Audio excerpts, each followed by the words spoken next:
you so much.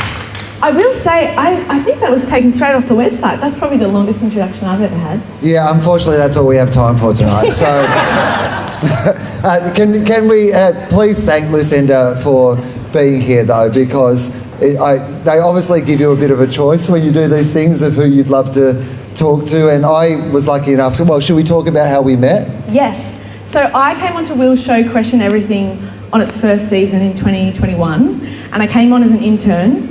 And my favourite memory from that is basically you have a week there and you go home and we're working from home and we're writing for the show, working with the producers, and then there's one day where you come in and see a live taping. And I came in and there's an opportunity to go and sit on the panel with Wil and come up with some jokes. I'm not a stand-up comedian, so I sat down and I was sitting next to you and you had Wil had a teleprompter. And I'm reading his jokes before he's saying them and laughing. This isn't right. And you said to me, this is not how you use a teleprompter. You're going to wait for me to tell the jokes. Yeah. And well, not just, so there is a teleprompter. I don't obviously memorise everything, but Lucinda wasn't the first person to do that. I used to do a show on the ABC called The Glass House, and we had a guest called Jason Donovan. You might know who Jason Donovan is, and Jason Donovan, it's fair to say, did a lot of drugs, and that's coming from me. So Jason Donovan was on the show, and not only was he reading along with the auto cue, halfway through one of my jokes, he leaned into me on television and said, "This one's a good one." I was close to that. Yeah. Quite there. It's so exciting to be here. I've never done a book talk like this. Have you done one? Not on this side of it. I've been you in this scenario. I've interviewed people for their books, but this is the first time I've been interviewed for my book. So good luck. I'll be gentle. It's a cool setting though. This is, haven't even read it. I am not fine, thanks. Me neither. So, no, I actually have read it. I had to read it for the audiobook, which is apparently a thing that people like. They like audiobooks, and I've never listened to an audiobook, and then I was told that I had to read my book for an audiobook, and the amount of, so 3 days it took me. You go into a studio for 3 days, and I had to read the whole thing out loud, and the amount of times that I went, who wrote this shit? Somebody call somebody. Do you ever have to redo takes, or do you have full autonomy over what goes in? No. I mean, I had to redo takes. The funny thing was that occasionally there would be like a mistake where I'd made a mistake, and they'd be like, technically you're meant to read your mistakes as well, but we'll let you correct it. It's fine. I love it. I love it. I've been watching Wil do press before coming on here because I like to be prepared. And obviously every interviewer starts with the first question, which is, how are you?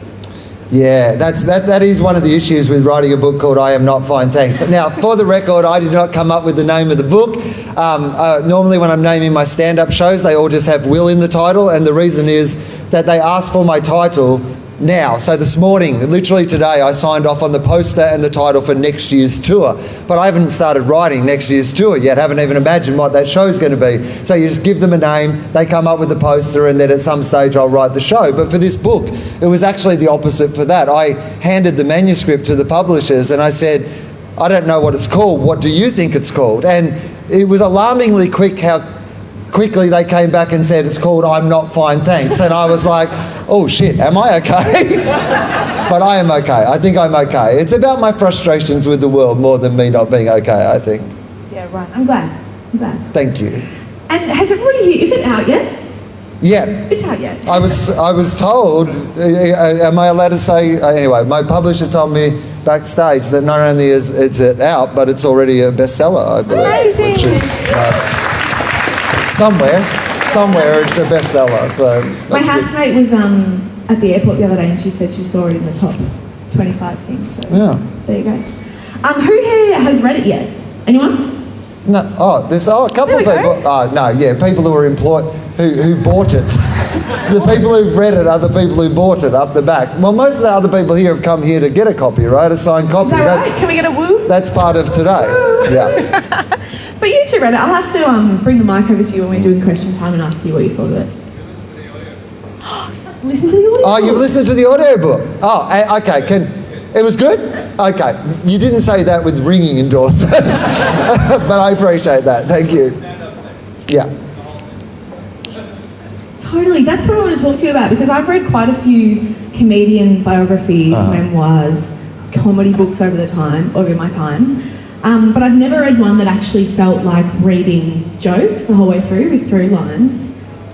And I know you've written other books before. Are they always like that? So this book, I really wanted it. It's not a memoir. It's like really mostly about the last couple of years. I wanted to do a funny take on, the way the world changed, and I'll tell the real story of this, because you're all here and you've made an effort. You're going to get the truth tonight. You'll get the real story. This is not the book that I pitched or the book that I was commissioned to write. I have a podcast called Philosophy, and we were going to write a book about the wisdom that I'd learnt from my podcast, Philosophy. But suddenly when I sat down to do that, what I realised was that the questions I'd been asking people on that podcast were all asked before the pandemic, and the world changed forever. And I thought it was really unfair to have people's answers to those questions in a world that didn't exist anymore. And I thought if I asked those people those same questions today, they probably would have very different answers to those questions, what their priorities were in life and what they thought was important. And so I didn't feel like I could write that book anymore. But also at the same time, I really could not afford to give back the money. So I did need to scramble and come up with another idea. And I thought, my way of dealing with what the last 2 years... So for me, the problem was that April 2020 is where the book starts, and April 2020 would have been my 25th year in a row at the Melbourne International Comedy Festival doing a new show. And that would have meant that my comedy career was now so old it could not date Leonardo DiCaprio. So it is a quarter of a century, more than half my life, that I'd been doing that festival. And I wanted to explore the idea of what happens when the thing that is the first thing that goes in your diary every year, the thing that's the anchor in your life, that you base everything else in your life, what happens when that goes away? But I wanted it to be funny, because the way that I process the world is to try to be funny.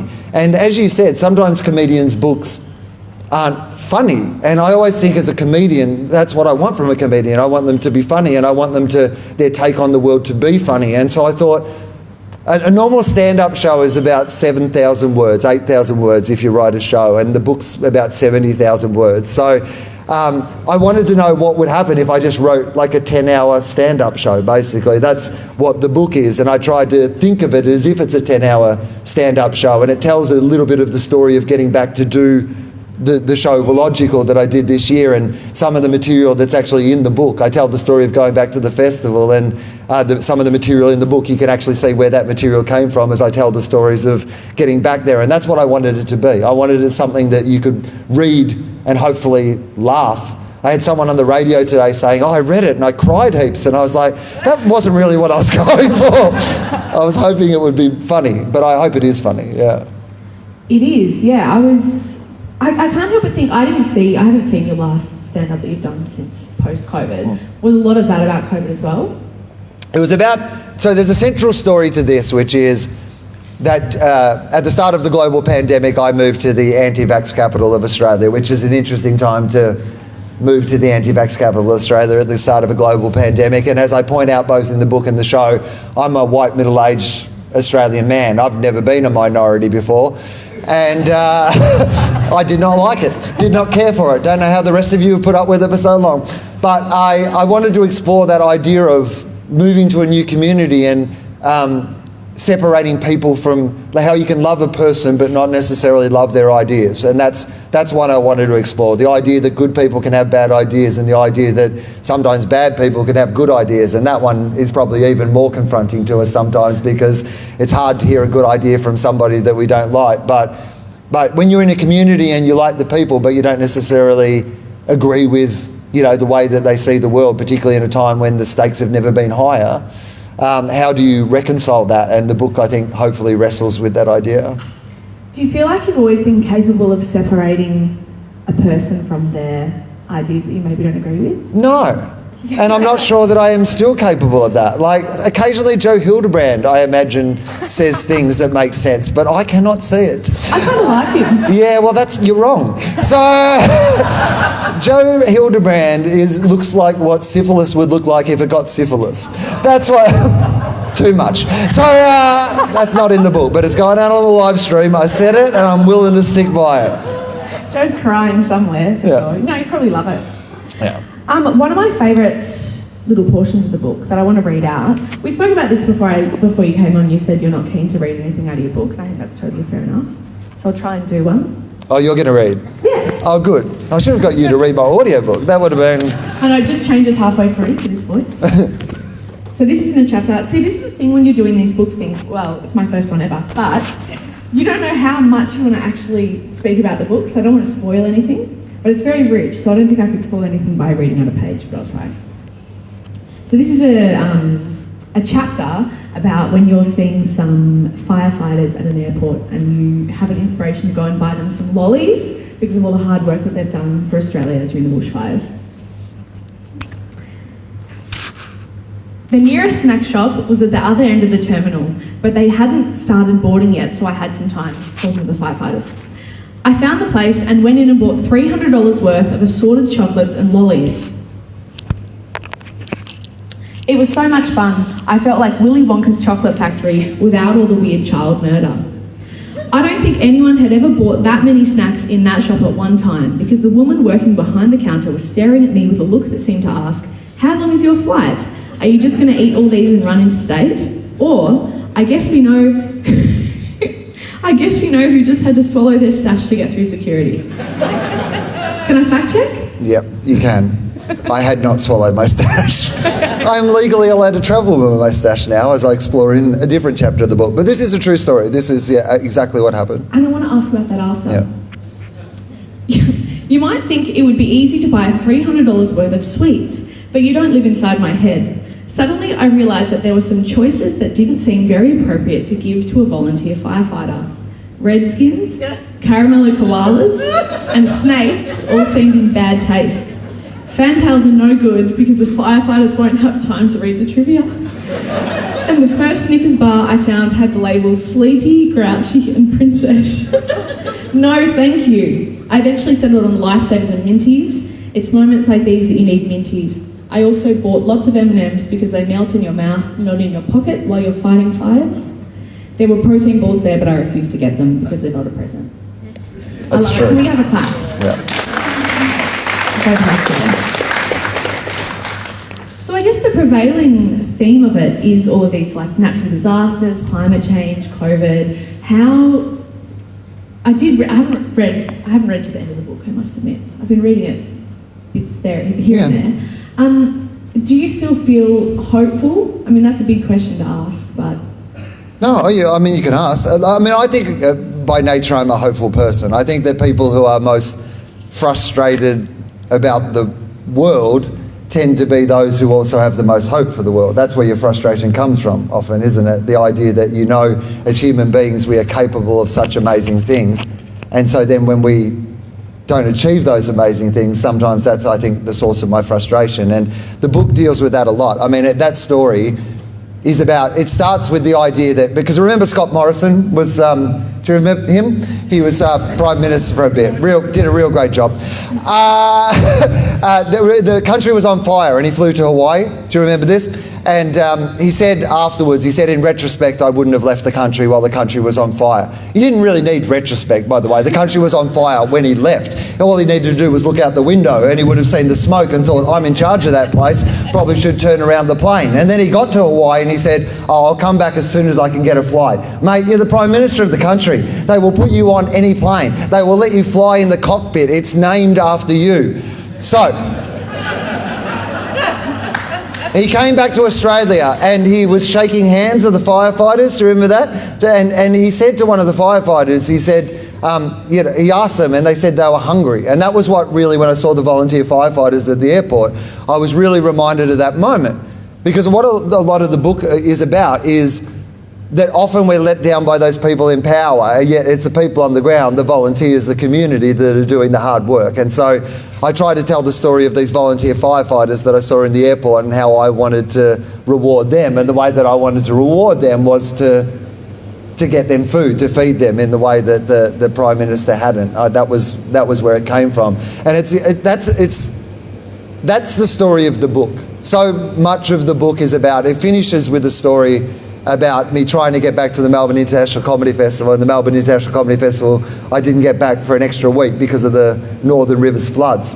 And it tells the story of how the community actually got me out of where I was by building a bridge. That's right, to get back out. So much of the book is about the conflict between how the people who are in charge of our world don't help us and how the people who are on the ground do help us. So I do think there's a lot of hope in there, but there's also a lot of frustration. And the frustration tends to be at the people who have the most power who aren't doing enough, and the hope comes from the people who have the least power but do everything they can possibly do to help each other.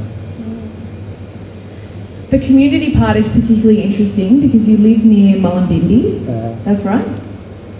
And there's a part in the book where you're talking about a woman who is kind of like one of the elders of the community of Byron, you'd kind of say, like quite hippie, the stereotypical person you would find in Byron. And I was listening to Wil speak on M. Rusciano's podcast, Emsolation, and you were saying how with the characters that you speak about, they're not actually one single person, they're often amalgamations of different people. Have you always treated characters like that? Not always. No, sometimes. And look, there's bits in the book where you need to know who the person is. So, you know, I can't tell a story about Julia Gillard being on my podcast without you knowing that it's Julia Gillard. But in the rest of the book, what I tried to do was separate the person from the idea, I guess is what I tried to do. So what I wanted to do was discuss the idea that we can make fun of terrible ideas, but we didn't need to make fun of the person who had those terrible ideas. So often in the book, the people aren't, everything in the book is true, but the old lady in the town isn't really an old lady in the town. That story of her is 3 different stories from 3 different people that I combined into that old lady so that none of the 3 people would read that and go, oh shit, that's me, basically. Because I still live in that community and I need to get about town without people going, hang on, you wrote about me in the book. So there's only one person that I think I tell the story of somebody stealing wood from my property, and that person knows who they are. Has anyone ever incorrectly assumed that they're part of your shtick? Oh yeah, no, that does happen quite a lot. And I imagine that might even happen with this, that people will say, that's me that you're talking about, but I don't think that it will be, because it was really important to me. Like, it's part of the theme of the book, but it was really important to me that the whole point of the book wasn't to make fun of the people. And in fact, there's this book's not going to win any awards, because you know what there's not in this book? Any descriptions of anyone. You know how proper books have like flowery descriptions of what the person looked like and how tall they were and, how the wind was going through their hair and what.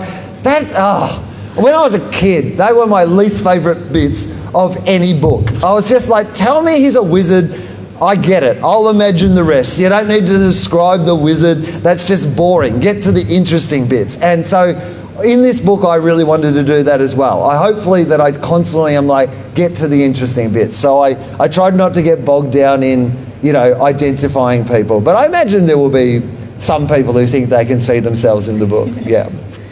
Well, speaking of flowery language, when you were writing the chapter about the firefighters and being at the airport, I still could completely imagine you there, and I think it's because you've got such an enormous body of work. It's easy to kind of read it in your voice, which is really nice as a reader. Yeah, and I mean, look, all the stories about me, I didn't bother changing. Like, I didn't need to hide my identity. I was fine for me to be the butt of the jokes. Occasionally, when it's me, I'm talking about Adam Hills. But other than that, all people make that mistake. So how long has the Adam Hills thing been going on? Well, since Adam and Hills and I have both been doing comedy, we've been mistaken for each other. So about 20 years now. And so we've both got material about it. Adam's joke is people think we're the same person, but I'm a foot shorter, which is good gear. I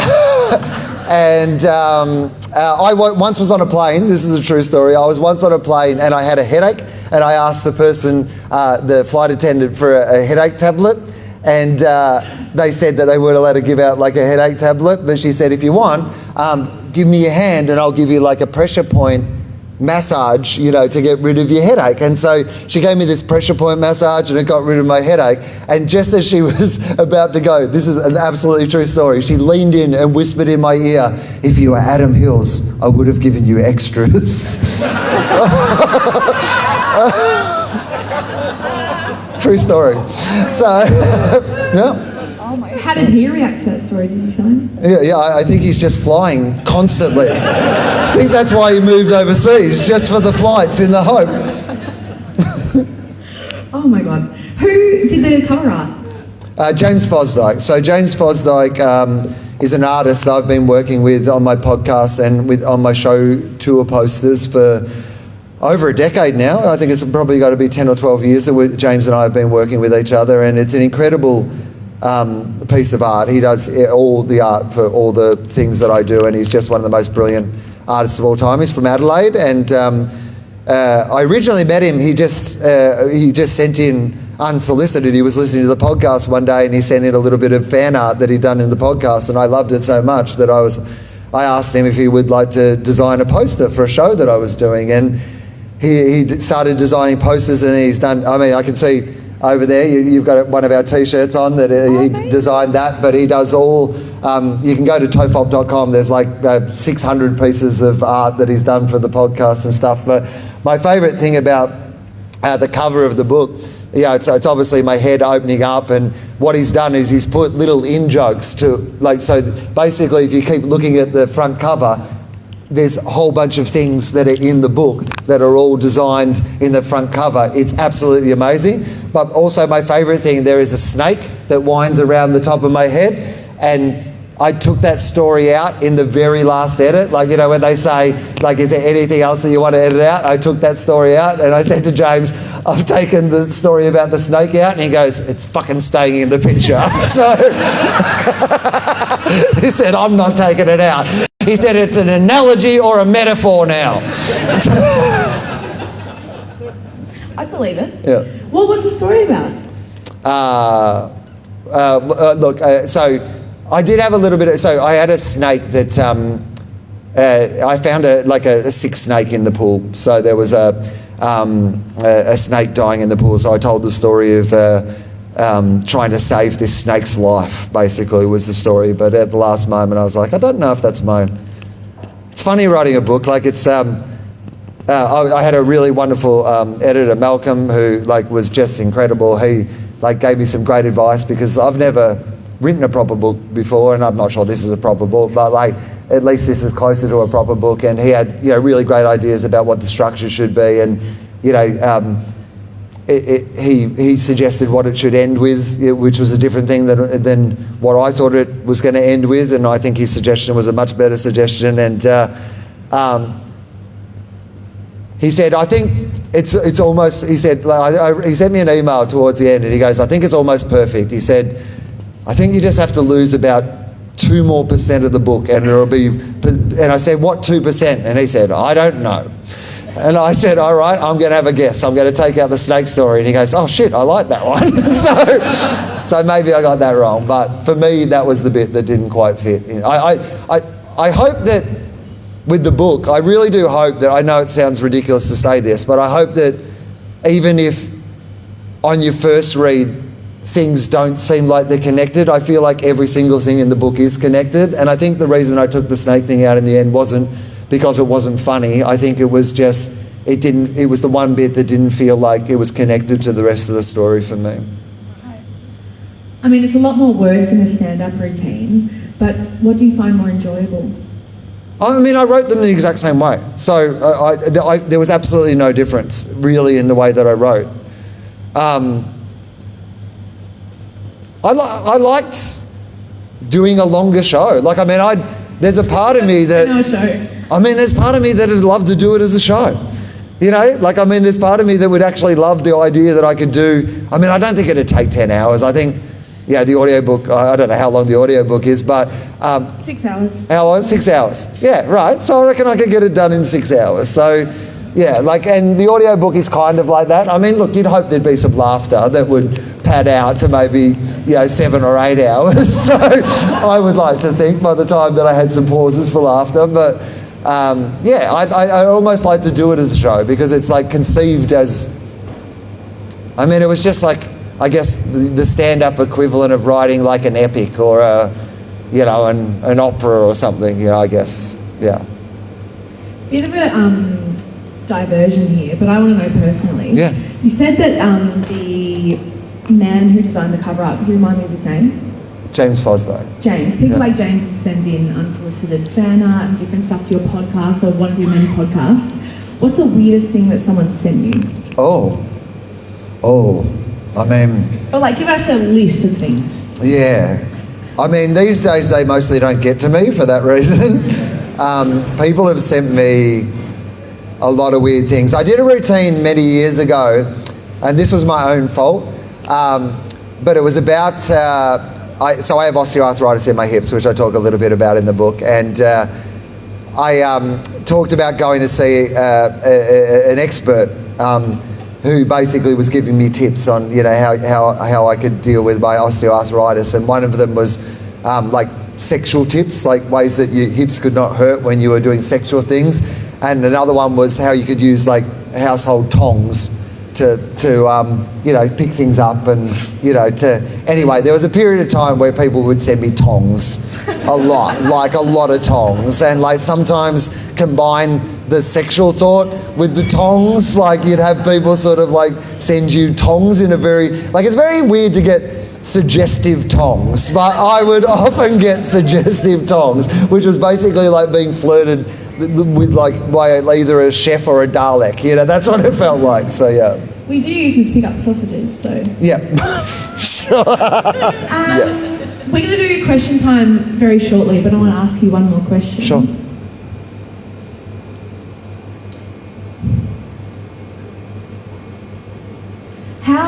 Looking forward now, what do you want to do with your stand-up career? Because I remember reading in the book you had this idea of on your 25th show you would maybe phone it in or like finish. How do you feel about that now? Yeah, I mean, there was a period of time, and I hope I explore it in a fun way in the book, but you do anything for 25 years. It's not like you take it for granted, but it's been there so often that you expect it's always going to be there, right? Because it has been. You just get used to the idea that, for me, I mean, it seems really weird, I'm sure, for everybody else, that like the comedy festival going away was such a big deal. But when I first started doing the Melbourne Comedy Festival, it was 6 years old. It's now the second biggest comedy festival in the world, you know, and I've been doing it for the majority of the time that it's been a festival. And for me, all I ever wanted to do as a stand-up comedian when I first started was play the Melbourne International Comedy Festival. That was my dream. It was never my dream to do it for a quarter of a century. It was never my dream to be the highest selling act ever in the history of the festival. That just kind of happened, you know, I just kept coming back, and it just happened. And then it didn't happen. Then it went away, and suddenly I realised, oh, this thing that I'd always thought was just something that I could lock in every year, that I could rely on, suddenly isn't something that I can take for granted.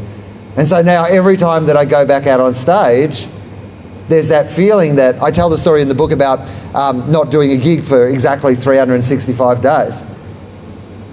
And that last gig that you do is the last gig that you've done every day for a year. That is it's the last gig that you might ever do. Like, I'm nearly 49 years old. I know that's not like old, but 49 is an age where if I die, people will be sad, but they won't launch a coronial inquest. They'll just be like, oh yeah, okay, well, he had a reasonable run, you know. He's dead now. I go, oh well, guess he didn't get to do terminally Will, but anyway, it was a good fun run while he was there. I would have liked to see Ill Will. That would have been a good show, you know, critically Will. So, yeah, I've got puns for them all. I'm so sorry, but now it's the complete opposite, you know. Now it's like starting again, all over again. You know, I only got to do 35 shows of Willogical, you know, because of, again, the pandemic still happening and doing other things. You can't travel and do it. Those 35 shows were my favourite 35 shows I've ever done in my life, because every night when I went out on stage, I was like, tonight might be the last time I ever get to do this. And I did every one of those shows as if it was the last time that I was ever going to do it. And when I wrote this book, I think for the first time ever, I was like, this isn't someone else's book.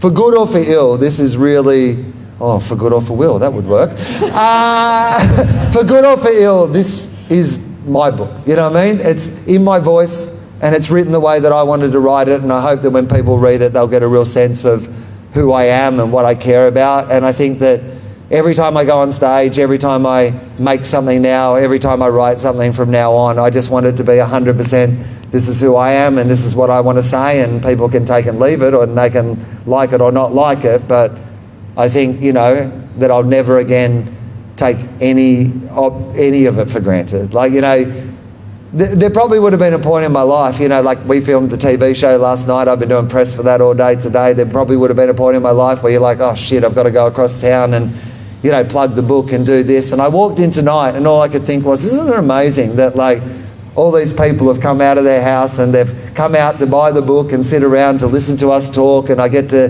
be here with Lucinda, who came in and did the show last year, and I got to meet her and I've got to like enjoy her work, and I'm going to get to hopefully stick around and see what she does with her career, and hopefully maybe in, you know, 10, 15 years she'll invite me to sit in that chair and interview her about the book that she's, you know, written, and I'll have only read half of it, and she'll know how that feels. So, oh my God.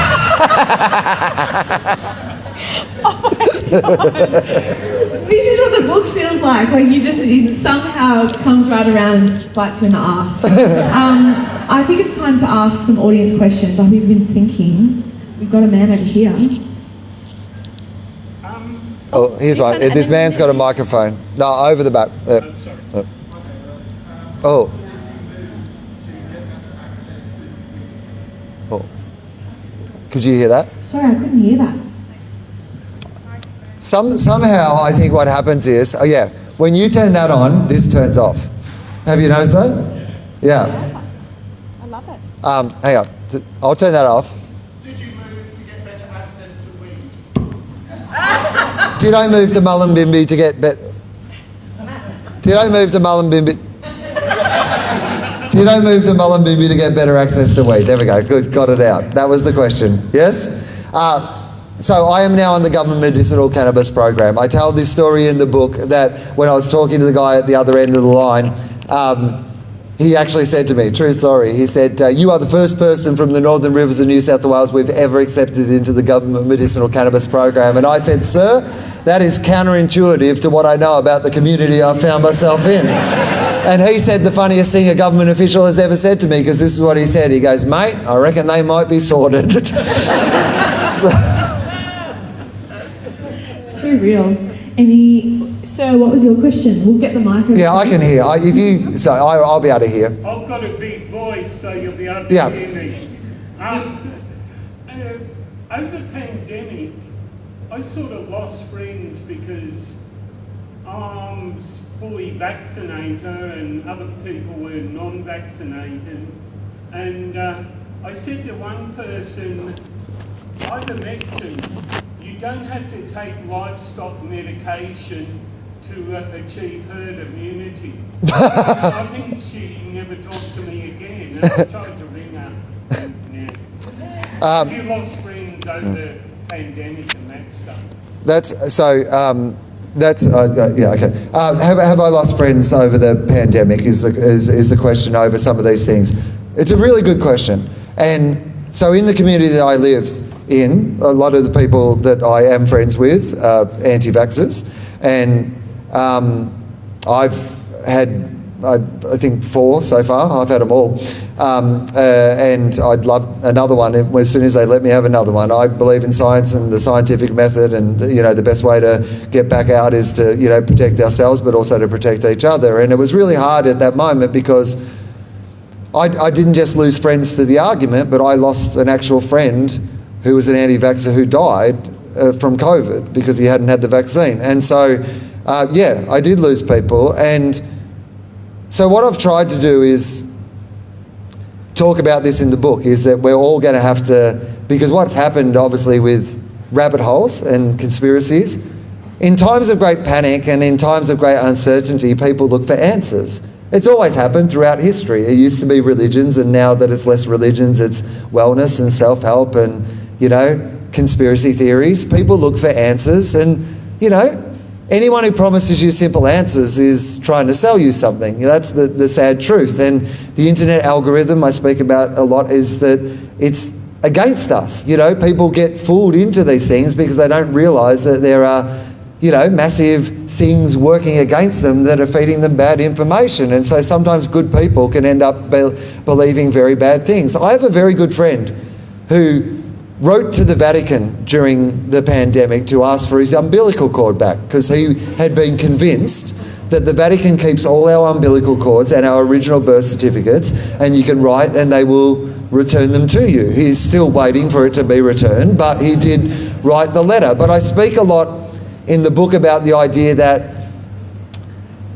we're going to have to forgive people the dumb stuff they did during the pandemic if we want to reunite with each other. If we want to get that cousin back at Christmas, if we want to have that uncle that we've lost to those Facebook conspiracy theories, if you want to get your friend back, then we're going to have to find some way of us getting back together.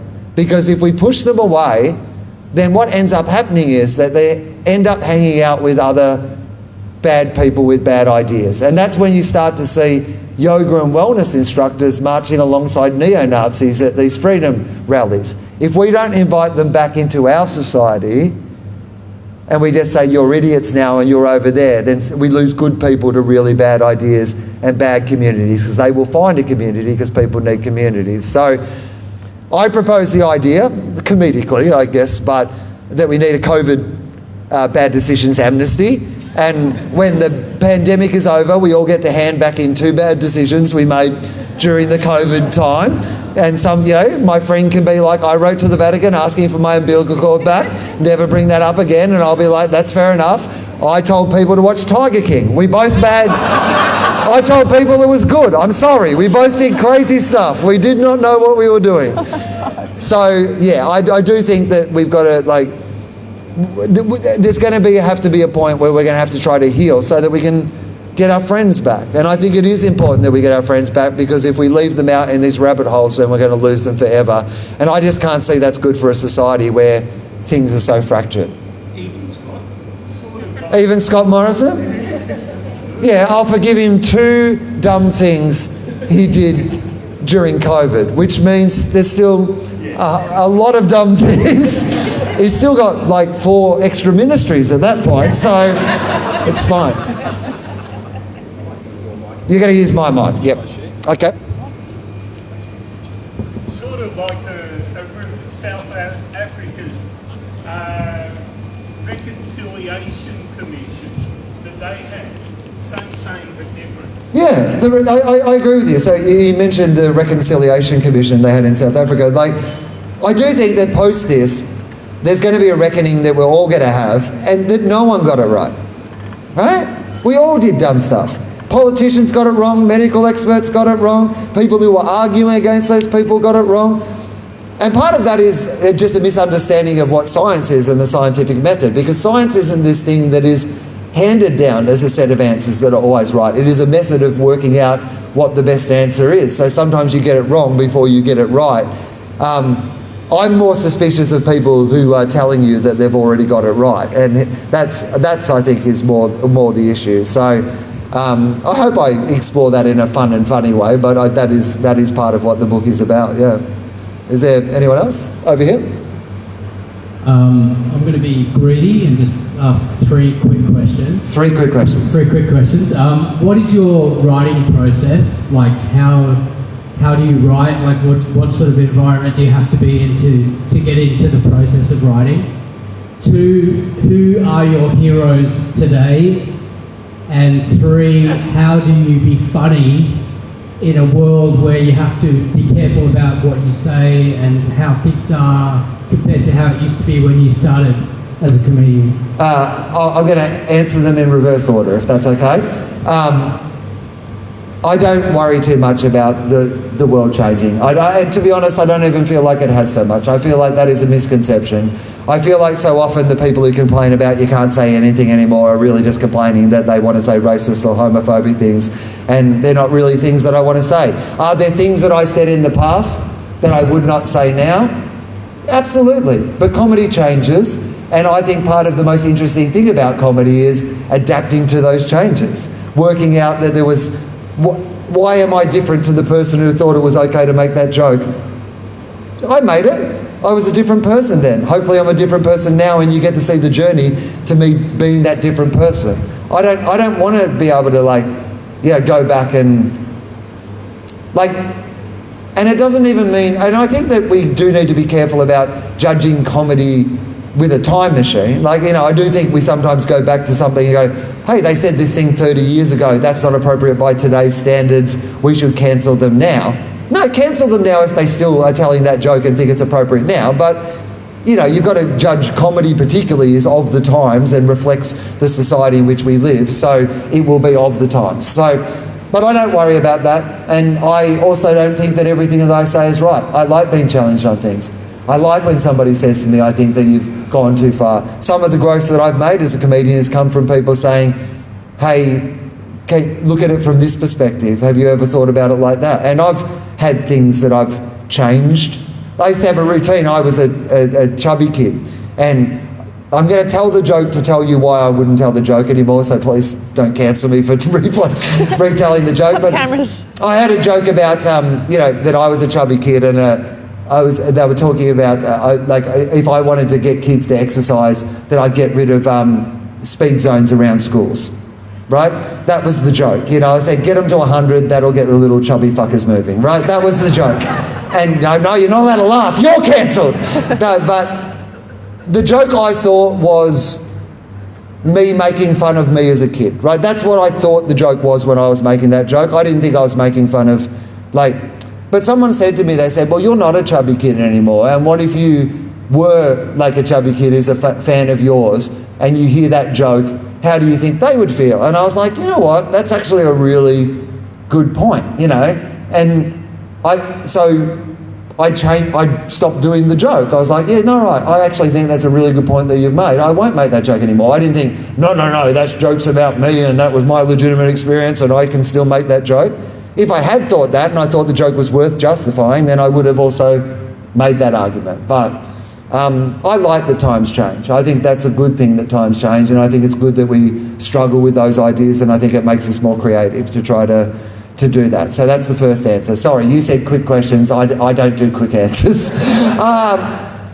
Who are my heroes?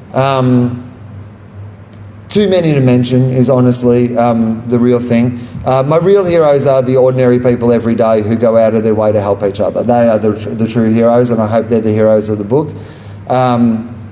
My absolute hero in life, my comedic hero, is a fella by the name of William Connolly, a Scottish fella that you might have heard of. And when I was 17 years old, one of my other heroes, my mother took me to see Billy Connolly at Hamer Hall in Melbourne. It was the night that changed my life forever. I was about to go off to journalism school to become a journalist, and I still did, but I sat in that room with 3,000 strangers, 14 to 74, all laughing at Billy Connolly seemingly talking off his head for 3 hours. People who, if they ran into each other in the foyer, probably wouldn't know where to start talking to each other, were all united in laughing at the same jokes in that room.